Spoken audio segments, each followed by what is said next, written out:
Okay, so it is Thursday, August 17th, and it's 7:22, second earliest time out on the trail. I'm having my breakfast, my Lenny's complete cookie, which I like.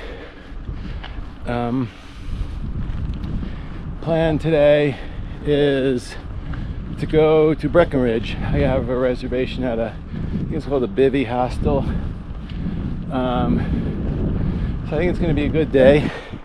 It looks nice. Hopefully no thunderstorms or rain. And it's about, I don't know, 45 or 50 miles in, 3,200 feet of gain. Road looks really nice. And good thing is I go through Silverthorne at about 25 miles and Frisco. So I'm gonna have a hot breakfast, hot lunch, and a hot dinner today.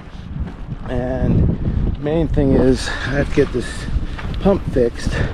This pump is a Lesign something expensive $90 pump that's completely broken. So I have to either get it fixed or get a new one because I feel pretty nervous about riding around in the backcountry without a pump if something happens. So again, the first thing for me to do is get. So sun's coming up and it looks pretty beautiful out today.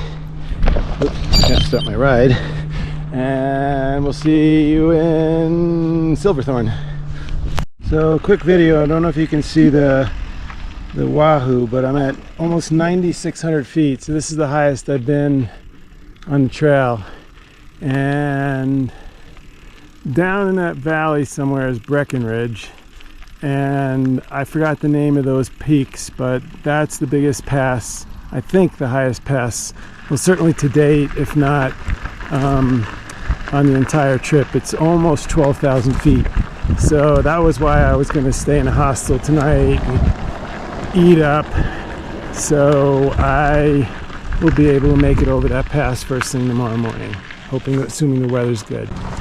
So I'm sure we'll get much better views of this tomorrow, but just wanted to show you. It's hard to see where I came from, but I guess when you talk about the Colorado Rockies, I guess that's them.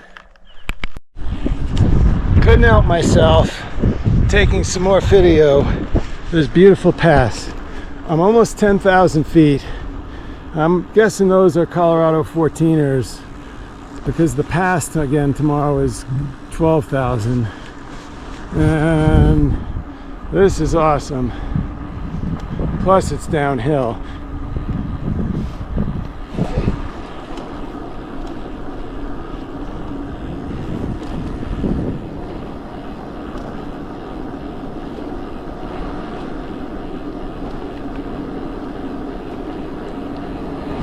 Uh-oh, I gotta get ready to start braking. See you later. So just a quick video about 10 miles outside of Silverthorne. And you know, I know not a lot of people, if any, watch my videos, but that's okay. But I watched most of Ryan Van Dusen's, and he is always so upbeat. He's just like, yeah, hey! But he never films when you're on like a stretch of road that's busy, 10 miles long, uphill, blah, blah, blah. But that's okay. I'm filming for everybody so they know what it's really like. 95% of this trip is amazing, but there is some sections that are less amazing. I'm in Silverthorne, and everyone should take a lesson on zoning from them, because that is the target. Right there. No crazy signage or anything. So I thought that was kind of cool. Just a quick video outside Silverthorne. I wasn't expecting much. A beautiful town. There's 3 big ski resorts, which you can see over there. There's mountains all around. And cute little town.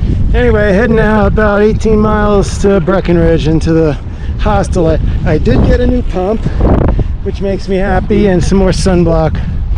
So the only thing I don't have right now, is fuel. But I'm getting very used to eating cold ramen. Oh, just a little more on Silverthorne. I really like this town. That bike path was just temporary. It really runs along the side of this lake, and it's beautiful here. I'm betting in the winter you can cross-country ski on this.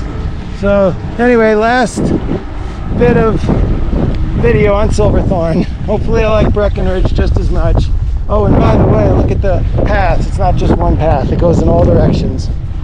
Just wanted to film this. There are tons of bike paths in this area of Colorado, and you can go to Frisco and to Silverthorne, you go down to Keystone, Breckenridge, they're all over the place. And this is just one intersection. Just thought it was kind of interesting that Colorado did this.